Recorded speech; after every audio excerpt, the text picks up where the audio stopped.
우리가 신앙생활을 하면서 표대를 삼아야 할 지점은 바로 예수님을 닮아가는 인격적인 성숙이 아닐까 싶습니다. 우리가 지금까지 해온 신앙생활은 오래 믿었다고 해서 충분하다고 생각하면 절대로 안 됩니다. 우리의 믿음은 하나님의 마음을 알아가고 또 그리스도의 성품을 닮아가는 것으로 성숙해져야 하는 것이죠. 하지만 많은 그리스도인들이 예수님을 닮아가는 성장 속도가 너무 느려요.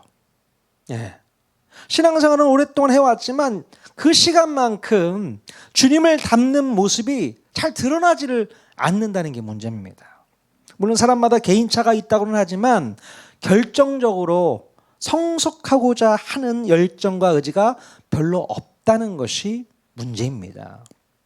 오히려 믿음의 성장을 가능한 한 뒤로 미루고 싶은 것이 우리들의 속셈인 것이죠. 가능한 한 미루고 싶은 거예요.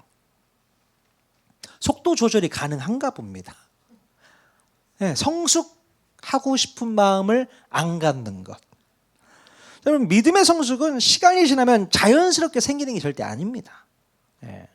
우리의 의지적인 노력과 열정이 있어야만 성숙의 자리로 나아갈 수 있게 된다는 거예요. 근데 몇 가지 이유들 때문에 성숙을 미루고 노력하지 않는 것을 우리 지난 시간에 살펴볼 수 있었지 않습니까? 성숙하기 위해서 내려놓아야 할 대가지불이 너무 힘들다는 겁니다. 난 못하겠다는 거예요. 그 대가지불, 자신을 부인하고 권리를 포기하고 오히려 책임을 따는 것이 너무 어렵기 때문에 못하겠다는 겁니다. 또한 자신의 마음속에 머물러 있는 깊은 상처와 이 쓴뿌리를 빌미로 해서 아직은 성숙을 거부해도 된다는 자기만의 고집과 신념이 있다는 거예요. 그래서 나는 아직 성숙하기 이르다라고 얘기를 하는 것이죠. 내 상황과 처지가 이런데 무슨 성숙을 요구하냐고 반발하고 있는 것입니다. 그리고 가장 근본적인 진짜 이유는 뭐라고 했습니까? 성숙을 미루는, 성숙을 거부하는 가장 근본적인 이유 뭐라고 했어요? 남들이 떠먹여주는 젖이 너무 편하기 때문에 그 위치에서 나오고 싶지 않다는 거예요. 자, 그러나 이런 성도들을 그냥 이렇게 놓아둔다면 어떻게 되겠습니까? 스스로 영적인 불구가 될 수밖에 없고 영적으로 자라날 수 있는 기회를 놓쳐버리게 되어서 사탄의 공격조차도 막아낼 수 없는 빈약한 존재로 남아 있을 수밖에 없다는 것이죠. 자, 그러면 여러분, 인격적인 성숙은 남을 위해서가 아니라 나 자신을 지키기 위해서 반드시 표대로 삼고 달려가야 할 우리들의 목표인 것입니다. 남을 위해서가 아니라 나를 위해서 하는 거라는 것이죠. 우리가 성숙하게 되면 남을 위해서 희생하게 된다고 생각할 수 있지만 더 근본적인 결과는 나 자신을 보호하기 위한 영적인 에너지를 공급받게 된다는 사실을 기억해야 됩니다. 자, 그러니 우리가 여러 가지로 귀찮을 수 있고 또 힘겨울 수 있고 손해를 볼 수 있다고 하더라도 성숙해지는 것이 좋을까요? 아니면 영적인 어린아이로 계속해서 남아있는 게 좋을까요? 둘 중에 하나 여러분 선택하십시오. 성숙해지는 게 좋으시겠습니까? 아니야, 나는 아직 멀었어. 영적인 어린아이로 여전히 남고 싶으세요. 두 가지 선택하라면 뭘 하시겠습니까? 네? 그럼요. 성숙을 미루는 것처럼 성숙을 땡길 수도 있다고 저는 생각합니다. 내 의지에 따라서 성숙하기를 미뤘다면 아니야, 올해는 좀 더 성숙해져야 되겠어. 올해는 믿음 안에 더 자라가야겠어. 라는 마음의 결단을 하면요, 성숙함을 쉽게 땡겨올 수 있다는 사실을 기억할 수 있길 바라요. 왜요? 하나님의 말씀이 내 안에 있고 그 말씀대로 순종하는 삶을 살게 되면 자연스럽게 성숙해지는 거거든요. 근데 말씀에 순종하지 않으니까 성숙하기를 거부하는 거예요. 여러분, 마음만 먹으면, 결심만 하면, 결단만 하면 성숙에 올 수 있다. 저는 믿습니다. 올 한 해 성숙의 표대를 두고 같이 달려나가길 원합니다. 그래서 한 해가 지났는데 전혀 성숙한 모습이 안 보인다. 그럼 제가 뭐라고 해야 되는 거예요? 자, 우리 옆 사람에게 이렇게 권면했으면 좋겠습니다. 빨리 엄마 저 떼고 맛있는 뷔페 음식 드세요. 이렇게 한번 권면해 보십시오. 빨리 엄마 저 떼고 맛있는 뷔페 음식 드세요.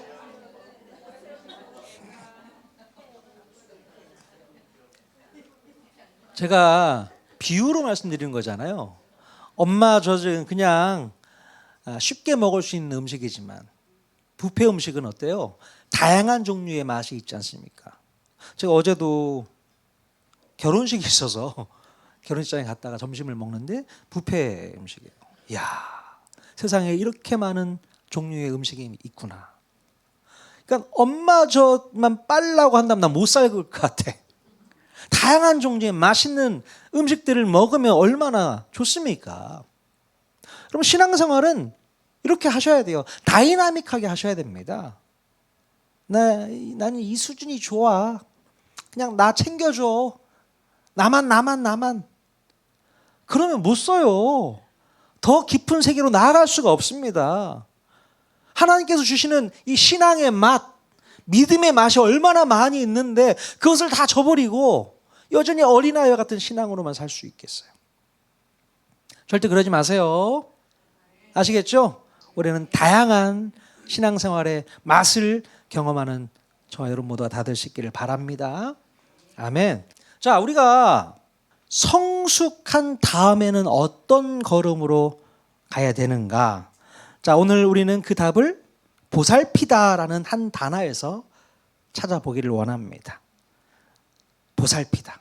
자, 성숙한 신앙생활은 혼자만 깊어지는 데서 멈추지 않고 다른 사람의 삶 속으로 들어가서 함께 울고 함께 웃고 함께 짐을 지는 자리로 내려오는 것입니다. 자, 늘 말씀드리지만 우리는 신앙생활을 절대로 혼자서는 할 수 없습니다. 어떻게 신앙생활을 혼자 할 수 있어요?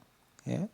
처음에는 누군가의 도움을 받으면서 자라나게 되지만 어느 정도 시간이 지나게 되면 우리들도 누군가에게 도움을 주면서 신앙생활을 해야만 합니다. 처음에는 우리도 누군가의 보살핌을 받으면서 신앙생활을 이어왔지만 이제 시간이 지나면 누군가를 보살피는 것으로 우리의 성숙을 드러내야 합니다. 자, 그래서 오늘 우리는 우리 스스로에게 이런 질문을 던져봐야 돼요. 나는 얼마나 자랐느냐가 아니고 나는 누구를 보살피고 있는가? 이거 한번 생각해 보십시오. 나는 누구를 보살피고 있는가? 여러분 누군가를 보살피고 계십니까? 뭐 가정에서는 자녀들을 보살피는 것이 부모님의 사명 아니겠어요? 자, 교회 안에서는 나는 누구를 보살피고 있는가? 내가 무슨 양인데 누구를 보살펴? 나도 내 스스로를 못 보살피는데. 아니요. 우리 모두가 다 누군가를 보살피는 그런 방식으로 살아가야 될 줄로 믿습니다. 보살펴야 돼요. 자, 우리가 누군가를 보살핀다는 것은 무엇을 의미하는 것인가 한번 생각해 봐야 돼요. 야, 보살핀다? 오늘 설교 제목이 보살피다지 않습니까?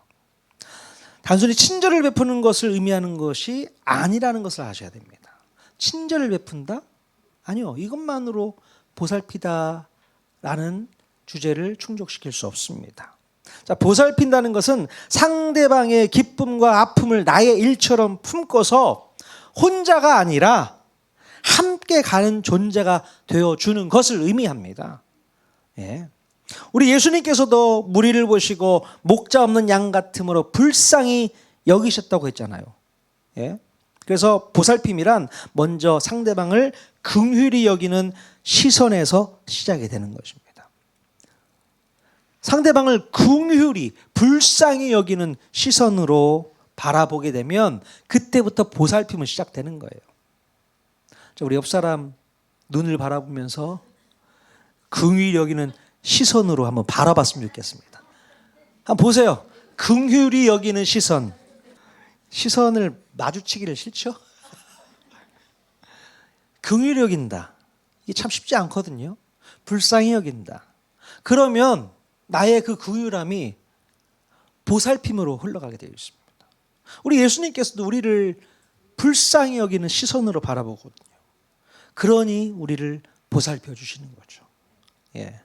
여러분 긍휼한 마음으로 상대방을 바라볼 수 있길 바랍니다. 예.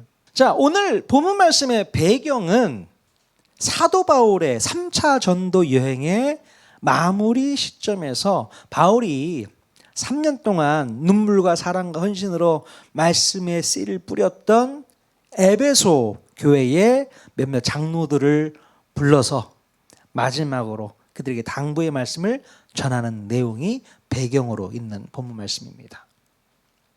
자, 그렇다면 사도 바울이 에베소 교회의 영적 리더들을 모아놓고서 무슨 당부의 말씀을 전달했을까? 제가 28절 읽어보도록 하겠습니다. 여러분은 자기를 위하여 또는 온 양떼를 위하여 삼가라. 이렇게 말씀하고 있습니다. 자, 사도 바울은 우리가 다른 사람을 돌보기 전에 자기 자신을 돌봐야 된다 말씀하고 있어요. 누구를 먼저 돌봐야 된다? 나 자신을 먼저 돌봐야 된다. 사도 바울이 그렇게 얘기하고 있습니다. 자, 여기서 삼가라는 말의 뜻은요, 주의를 기울이고 늘 깨어서 살피라는 뜻입니다. 늘 깨어서 살펴라. 즉 성숙한 사람은 먼저 자기 자신을 성찰하는 것이 무엇보다도 더 중요합니다. 자기 자신을 돌아보는 거예요. 자, 우리 예수님께서도 이런 말씀을 하셨어요. 소경이 소경을 인도하면 둘 다 구덩이에 빠지게 된다. 이렇게 경고를 하셨어요. 예. 자, 그래서 우리는 먼저 자신의 영적 상태를 늘 체크하면서 움직여 주셔야 됩니다. 나의 영적 상태가 어떤가 스스로를 늘 체크하셔야 돼요. 자, 그렇지 않으면 내가 보살펴야 할 상대방에게 오히려 해를 끼칠 수가 있기 때문에 그렇습니다. 나의 무지와 나의 게으름과 나의 빈약함과 미성숙이 다른 사람을 불편할 수 있게 하기도 하고요. 또 상처를 줄 수도 있고 바르지 않은 길로 인도할 수 있기 때문에 그렇습니다. 그렇기 때문에 나의 영적인 상태가 어떤지를 늘 체크하면서 하루하루 살아가야 되는 것이죠. 혹시라도 다른 사람을 섬기고 보살펴야 할 리더가 자기 마음의 상처와 분노와 불안한 마음을 돌아보지 않으면요, 언젠가는 자신의 말과 태도에서 나쁜 쓴뿌리가 자연스럽게 밖으로 흘러나와서 사람들을 다치게 합니다. 네. 자, 그러므로 다른 사람을 보살피고 섬겨야 하는 사람들, 좀 더 다른 사람보다 영적으로 성숙한 사람들은요, 반드시 자기 자신의 영적 상태와 문제점들을 돌아보고 먼저 해결받아야 될 줄로 믿습니다. 특히 올해도 목자님으로 섬기실 분들 있잖아요. 목자님들, 부목자님들. 자신의 영적 상태를 늘 체크하셔야 됩니다. 그리고 내가 영적으로 많이 다운되어 있다라고 느껴지면 빨리 저한테 신고해 주세요. 왜? 응급처치에 들어가야 되니까. 기도하고 또 말씀으로 권면하고 신방해서 목자님들이 그 목장을 건강하게 유지하고 이끌어 가려면 내 스스로가 더욱더 건강한 컨디션을 유지해야 되는 거잖아요. 마찬가지로 저도 마찬가지입니다. 목사인 제가, 담임 목회자인 제가 영적으로 다운되어 있으면 우리 성도들의 영적 분위기가 다운돼 버려요. 그래서 저는 이 영적 분위기를 늘 유지해야 돼요. 그래서 너무 힘들어. 어떻게 보면은 나태해질 수도 있고 게을러질 수도 있고 뭔가 또 마음의 문제를 안고 있을 수도 있지만 제가 다운되어 있으면 여러분들조차도 다운되기 때문에 안 된단 말이죠. 그래서 저를 위해서 여러분들은 기도해 주셔야 됩니다. 오늘도 우리 목사님 영적으로 건강하게 해주시고 성령 충만하게 해주시고 하나님 말씀 잘 가르치는 목자가 되게 해주십시오. 그 기도는 누구의 몫입니까? 여러분들의 몫이에요. 제발 저를 위해서 기도해 주시기를 부탁드립니다. 자, 오늘 본문에서 보면 사도 바울은 매우 중요한 지침을 또 알려주고 있습니다. 자, 사도행전 20장 28절 말씀 같이 한번 읽겠습니다. 시작. 성령이 그들 가운데 여러분을 감독자로 삼고 하나님이 자기 피로 사신 교회를 보살피게 하셨느니라. 네.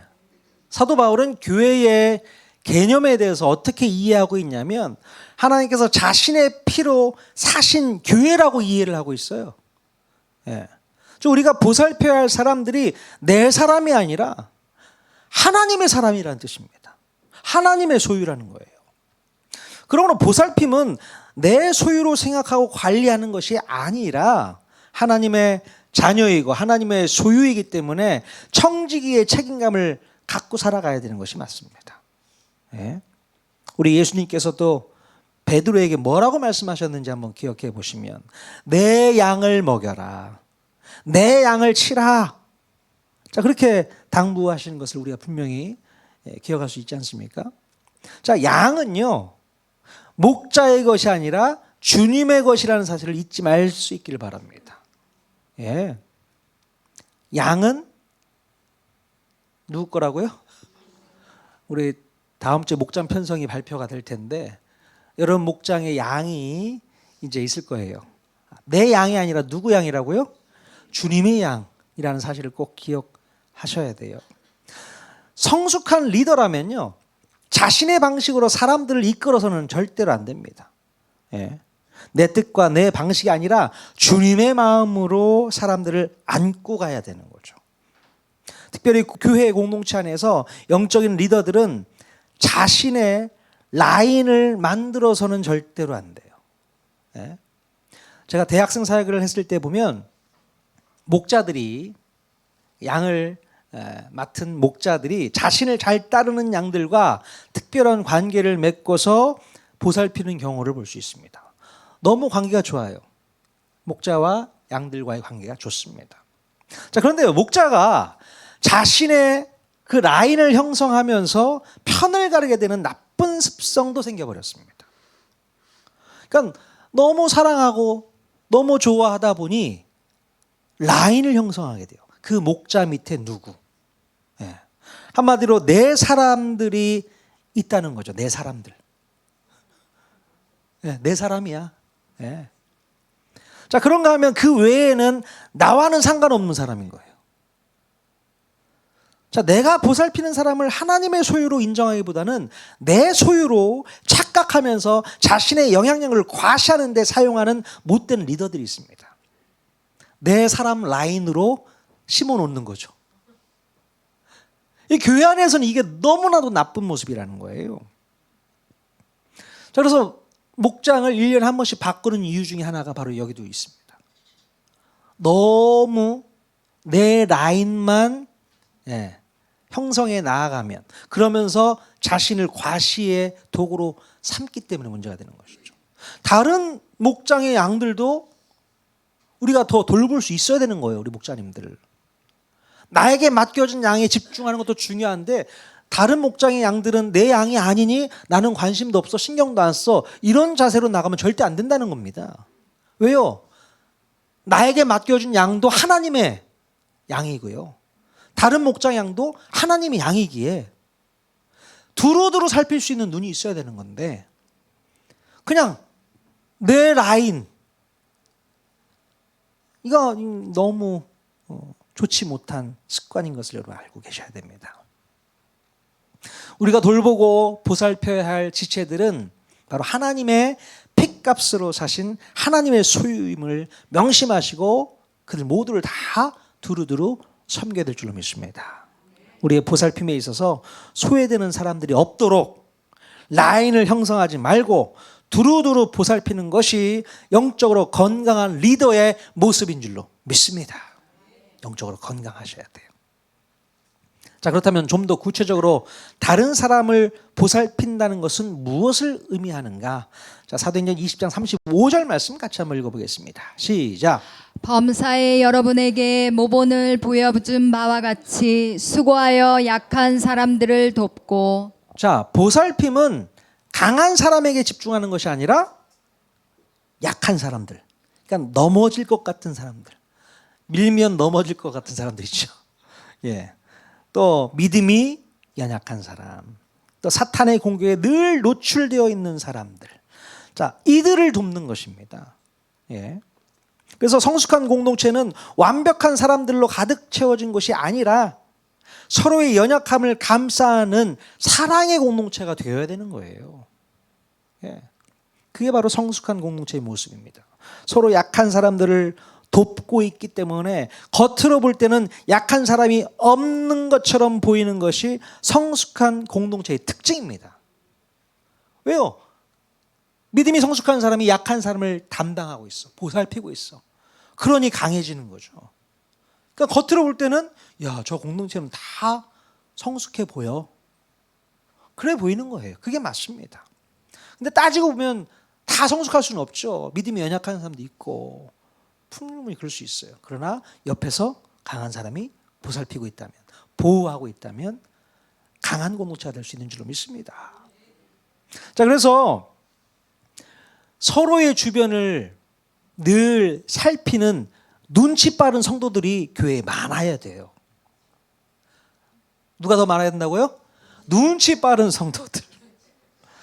지금 내가 도울 수 있는 일은 무엇인가 눈치 빠르게 살펴봐야 되는 것입니다. 그래서 성숙한 사람들은 눈치가 빨라요. 예? 상대방의 가려운 곳을 긁어줄 수 있는 눈치 빠른 사람이 전 좋습니다. 예? 그러니까 눈치 없는 사람도 되게 많죠. 상대방이 뭘 원하고 있는지 눈치가 뒤따 없어. 근데 성숙한 사람은 눈치가 좀 빨라야 돼요. 그래서 저 사람이 어디가 가려운 것 같은데 내가 긁어줄까? 저 사람 뭐가 필요한 것 같은데 내가 좀 채워줄까? 내가 할 수 있는 범위 내에서 해야 되는 것이죠. 자, 그렇다고 해서 쓸데없이 오지랖이 넓은 것은 물론 절제해야 되겠죠. 오지랖이 너무 많은 사람도 있어요. 굳이 안 해도 되는데 오지랖이 너무 많아가지고 서로에게 힘들게 하는 분도 있습니다. 하지만 정말로 눈치가 빨라서 꼭 필요한 일에 상대방을 도울 수 있다면 그분은 바로 성숙한 사람이라고 저는 생각합니다.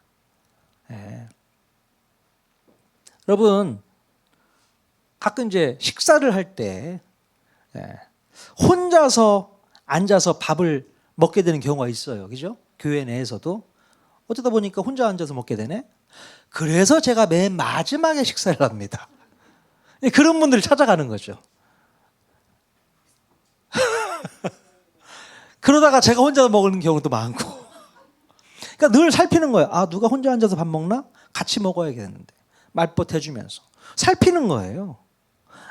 나만 와서 그냥 빨리 밥 먹고 그냥 차 마시고 그러면 돼. 그러지 마시고 좀 두루두루 살펴보세요. 저분 어디가 아프신 것 같은데 안색이 안 좋으신데 물어보기도 하고. 좀 눈치가 있으면 안 될까요? 저도 눈치가 없는 사람 중에 한 명이긴 하지만 목회를 하면서 좀 그나마 좋아진 게 이 정도입니다. 그러니까 성숙한 사람은 눈치가 빨라요. 안색을 살필 수 있는 거죠. 저분이 뭘 원하고 있구나. 한번 도전해 보십시오. 한번 눈치 한번 빠르게 한번 돌려보세요. 옆 사람은 어떻게 예배를 잘 드리고 있는지 어쩌는지. 그렇다면 이 보살핌의 형태는 어떤 모습으로 계속 나타나야 될 건가? 사도행전 20장 35절 말씀 기록하고 있습니다. 같이 읽겠습니다. 시작.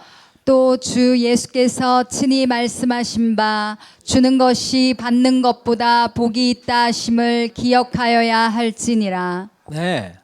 자, 보통의 모습은 누군가에게 무엇인가를 주는 형태로 이 보살핌이 나타나게 됩니다. 성경에 있는 말씀처럼. 자, 무언가를 남에게 준다는 것은 나에게는 손해가 되고 마이너스가 되는 거지 않습니까? 내 것을 누군가에게 줬다. 손해죠. 일단은 나한테는 없어지는 거니까 마이너스지 않습니까? 하지만 여러분, 예수님의 말씀에 뭐라고 하셨어요? 주는 것이 받는 것보다 복이 있다. 이 말씀이 성경에 있는 말씀이에요, 여러분. 근데 예수님이 하신 말씀이란 말이죠. 주는 것이 받는 것보다 복이 있다. 자, 예수님 왜 이런 말씀을 하셨을까요? 그냥 듣기 좋으라고 하시는 말씀일까요? 자, 누군가를 보살핌으로 자신의 시간과 물질과 감정적인 소모가 생긴다 하더라도 내가 가지고 있는 것으로 남에게 흘려보낸다면 그것은 하늘에 상금 마일리지를 쌓는 것과 같기 때문에 그렇습니다. 지금 당장 나에게는 사라지지만 하늘에 쌓인다는 거예요, 여러분. 마일리지로 쌓아둘 수 있다는 겁니다. 그게 복 아니겠냐? 우리 예수님이 말씀하고 있어요. 우리 하나님은요, 본질적으로 퍼주시는 분이세요. 본질적으로. 예. 받는 것보다 주는 것을 더 좋아하시는 것이 우리 하나님의 성품이십니다. 자, 그러면 우리가 하나님과 같이 우리에게 있는 것으로 누군가에게 나누어 줄 때에 그것은 단순히 선한 행동을 하는 것으로 끝나는 것이 아니라 그것은 놀랍게도 바로 하나님의 성품에 참여하는 자리에 서게 되는 줄로 믿습니다. 하나님의 성품에 내가 참여한다는 거예요. 예. 진정으로 성숙한 사람은 하나님의 성품에 기쁨으로 참여하는 사람이라고 믿습니다. 성숙한 사람은 남에게 주는 것으로 보살핌의 사명을 감당하고 있음을 꼭 기억할 수 있기를 바랍니다. 네. 자, 그렇다면 여러분, 남을 보살피는 것이 옳다는 것을 알면서도 우리가 그것을 기쁨으로 하지 못하는 이유는 무엇 때문에 그렇습니까? 남을 보살핀다, 늘 살핀다, 눈치 있게 살핀다, 이것이 좋다는 거, 옳다는 걸 너무나도 잘 알고 있는데 왜 우리는 그것을 기쁨으로 못하는 걸까요? 왜 그렇습니까? 몇 가지 이유를 보면요. 첫 번째는 내 마음이 먼저 지쳐있기 때문에 그렇습니다. 내 마음이 먼저 지쳐서 남 살필 겨를이 없는 것이죠. 사람들을 보살피는 일은 많은 에너지를 필요로 하거든요. 근데 내 마음이 이미 상처를 받고 낙심하고 지쳐 있다면 누군가를 향해서 손을 내밀 여유가 사라질 수밖에 없는 것이죠. 나도 내 몸을 주체할 수가 없어. 그런데 누구를 살피겠습니까? 쉽지 않습니다. 자, 그래서 우리 예수님께서는 네가 남을 보살피기 위해서 네가 먼저 보살핌을 받아야 된다라고 말씀하고 있어요. 자, 그래서 마태복음 11장 28절 말씀 같이 한번 읽어보겠습니다. 시작. 수고하고 무거운 짐진 자들아 다 내게로 오라. 내가 너희를 쉬게 하리라. 네, 우리가 먼저 주님 품에서 보살핌을 받아야 그 힘으로 남을 살필 수가 있게 되는 거예요. 예. 자, 그런데 주님이 주시는 쉼을 우리가 경험하지 못한다면 우리의 섬김은 기쁨이 아니라 의무와 부담이 되기가 쉽습니다. 예. 기쁨으로 섬겨야 되는데 힘드니까 의무가 되는 거예요. 부담이 됩니다. 그러면 효과가 전혀 없어요. 남을 섬긴다고요? 그런 게 어디 나옵니까? 자, 우리가 남을 보살피지 못하는 두 번째 이유는요, 보살펴 주는 것을 좀 전에 말씀드렸던 것처럼 의무로 여기기 때문에 그렇습니다. 의무로. 나의 깊은 마음 깊은 곳에서 내가 왜 이것까지 해야 되나라는 생각이 자리 잡게 되면요, 남을 섬기는 것은 점점 더 무거운 짐이 되어버립니다. 주님이 주시는 참된 안식과 쉼을 경험한 사람은요, 그것을 가지고 은혜로 여기고 감사한 마음으로 남을 보살펴 줄 수가 있어요. 내게로 와라, 내가 너를 쉬게 하리라. 그래서 주님께로 가서 주님이 주시는 쉼을 경험하고 안식을 경험한 사람이 남을 보살펴 주가 있는 거예요. 여러분, 주님 품에서 쉼을 얻고 싶으시죠? 평안히 안식하고 싶으시죠? 근데 나는 그 평안한 안식이 없어. 요즘에 늘 바빠. 늘 불안해. 걱정거리가 너무 많아. 왜 그런지 아십니까? 주님께로 나아가지 않기 때문에 그런 거예요. 주님께로 나아가면 그 평안한 안식, 쉼을 허락해 주신다고 했는데 주님께 내려놓지 못하고 여전히 그 짐을 내가 떠안고 있는 거예요. 주님께로 나아가서 그것을 내려놓고 주님이 주시는 평안한 마음, 쉼을 경험해야 되는데 그 경험을 못하고 있는 거지 않습니까? 그러니 내가 누구를 보살펴요? 누구를 살핍니까? 무슨 눈치 있게 옆 사람을 봅니까? 나도 힘들어 죽겠는데. 그러니 예수님을 바라보셔야 됩니다. 주님께로 나아가셔야 됩니다. 주님이 주시는 평안, 안식, 쉼을 먼저 얻을 수 있기를 바랍니다. 내가 먼저 받은 은혜를 기억할 때에 보살핌을 갚아야 할 의무가 아니라 흘려보내야 할 은혜가 된다는 것을 기억할 수 있기를 바랍니다. 절대로 억지로 하지 마시기 바라요. 억지로 끌려다니면서 하시면 안 됩니다. 기쁨으로, 감사함으로 하실 수 있길 바라요. 자, 여러분, 우리가 기쁨과 즐거움으로 남을 보살피지 못하는 이유가 또 있습니다. 그것은 바로 보상과 인정을 기대하기 때문에 그렇습니다. 예. 자, 그런데 기대했던 반응이 돌아오지 않으면 마음 가운데 실망과 서운함이 쌓이게 돼요. 예. 그 순간에 보살핌은 기쁨이 아니라 거래처럼 느껴지기 시작합니다. 예. 자, 예수님께서 말씀하신 것처럼 주는 것이 받는 것보다 복되다고 했으니 남을 보살피고 섬김으로 인해서 그 사람에게 보답받기를 기대하기보다는 우리 하나님만 알고 계시면 된다는 생각을 가지고 있으면 마음이 편해져요. 하나님만 알고 계시면 되는 거 아니겠습니까? 보상을 기대하거나 보답을 기대하는 순간 우리가 받을 복은 사라져 버리게 돼요. 예. 남이 알아주지 않아도, 남이 칭찬해 주지 않아도 묵묵히 섬기면 복이 임하게 될 줄로 믿습니다. 그러니까 누가 알아주나 안 알아주나 이거에 관심이 많은 분들이 있습니다. 여러분 그거 한번 내려놓는 한 해가 됐으면 좋겠어요. 오른손이 한 일을 왼손이 모르게 하는 거 솔직히 쉽지 않습니다. 오른손이 뭔가를 했으면 왼손도 알아주기를 원하는 거예요. 사람이 심리가 그러지 않습니까? 자기를 과시하고 싶은 마음이 많이 있는 거죠. 근데 그거 한번 내려놓고 하나님만 아시면 되지 않겠나. 그런 마음으로 성도들을 섬기는 게 어떻겠습니까? 보살피는 마음. 하나님이 충분히 보상해 줄 줄로 믿습니다. 우리가 구약 성경에 보면 누군가의 보살핌으로 복을 받은 사람들의 기록이 있습니다. 가장 대표적인 케이스가 룻기 말씀에 기록이 되어 있어요. 룻기 아시죠? 자, 베들레헴 사람 나오미는 남편과 두 아들들을 데리고 모압으로 이민을 갔다가 10년 만에 남편과 두 아들들을 모두 잃게 되고 다시 이제 고향 땅으로 돌아올 수밖에 없게 되었습니다. 자, 나오미가 고향 땅으로 돌아오면서 두 며느리들을 남겨두고 오려 했는데요. 그 며느리들 중에 룻이라는 여인이 홀로 된 시어머니를 보살피게 됩니다. 아니요, 어머니, 저도 따라가겠습니다. 예. 근데 나오미는 아니야, 너 젊잖아 아직. 그냥 니네 나라, 네 고향에서 행복하게 살아. 나 따라오지 마. 그런데도 룻은 아니에요, 어머니. 어머니가 믿는 하나님 저도 믿고 싶습니다. 어머니가 가는 곳에 내가 따라가겠습니다. 왜 그래요? 어머니를 보살피고자 하는 마음이 있었던 것이죠. 사랑하는 마음으로.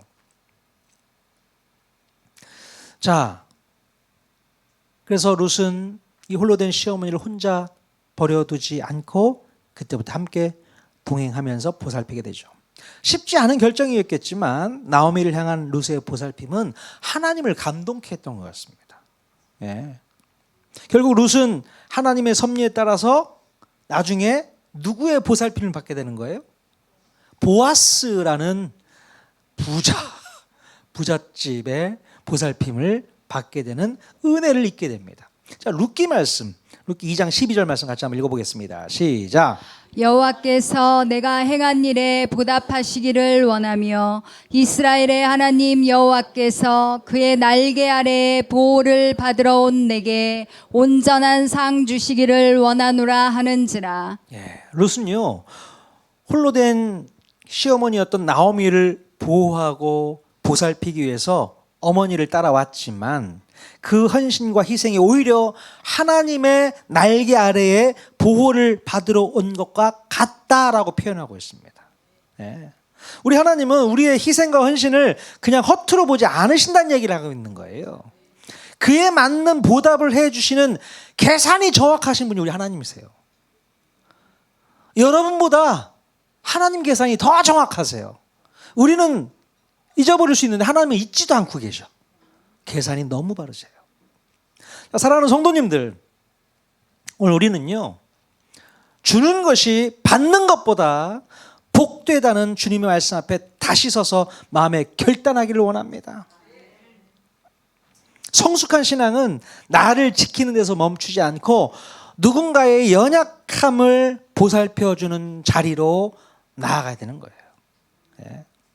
바울이 권면한 것처럼 우리는 먼저 자신을 살피고 그 다음에 하나님께서 맡기신 양떼를 보살피는 사람으로 부름받았습니다. 우리의 시간과 마음과 손길이 흘러갈 때 하나님께서는 그 작은 섬김을 통해서 상한 심령을 일으키시고 지친 영혼을 다시 걷게 하실 줄로 믿습니다. 성숙한 신앙은 예배당 안에서만 머무는 믿음이 절대 아닙니다. 예배당을 나서는 순간부터 시작되는 믿음이 성숙한 사람의 모습인 것이죠. 주님께서 우리를 먼저 품으셨듯이 이제 우리는 세상 속에서 누군가를 품는 사람으로 보내심을 받게 된다는 거죠. 예. 바울의 고백처럼 약한 자를 돕고 넘어질 것 같은 자를 붙들어주며 하나님의 핏값으로 사신 양떼를 주님의 마음으로 돌보는 것이 저와 여러분의 사명인 줄로 믿습니다. 오늘 이 말씀을 가슴에 안고 가정과 일터로 들어가서 받는 사람이 아니라 주는 사람으로 살아가기를 원합니다. 늘 받기만 했던 사람들이 있다면 좀 주는 일에 한번 헌신해 볼 수 있길 바라요. 줘보십시오. 룻이 시어머니를 보살피며 내딛었던 그 작은 순종의 걸음이 하나님의 날개 아래로 들어가는 길이 되었던 것처럼 오늘 우리의 작은 섬김과 손길도 주님의 품으로 들어가는 믿음의 고백이 되기를 소망합니다. 우리가 누군가를 품을 때 사실 하나님께서 먼저 우리를 품고 계신다 그 얘기입니다. 아시겠어요? 누군가를 돌보고 있다? 하나님 우리를 돌보고 있다는 거죠. 누군가를 섬기고 있다? 하나님 우리를 섬기고 있다. 그 사실을 꼭 기억하신다면 내가 손해본다라는 생각이 절대 안 들 겁니다. 이건 내가 손해다. 그게 아니라 수지 맞은 장사다. 그렇게 인식할 수 있길 바랍니다. 자, 이 예배를 마치고 각자의 삶의 자리로 들어갈 때에 바로 약한 자를 향해서 여러분의 손을 내밀고 지친 영혼들 곁에서 머물러 있는 성도들이 다 될 수 있기를 바랍니다. 그러면 우리 하나님께서는 여러분의 헌신을 결코 잊지 않으시고 하늘의 위로와 온전한 상으로 채워주시게 될 줄로 믿습니다. 그 모든 상들을 다 받아내는 저와 여러분 모두 다 될 수 있기를 주님의 이름으로 간절히 축원드립니다. 아멘.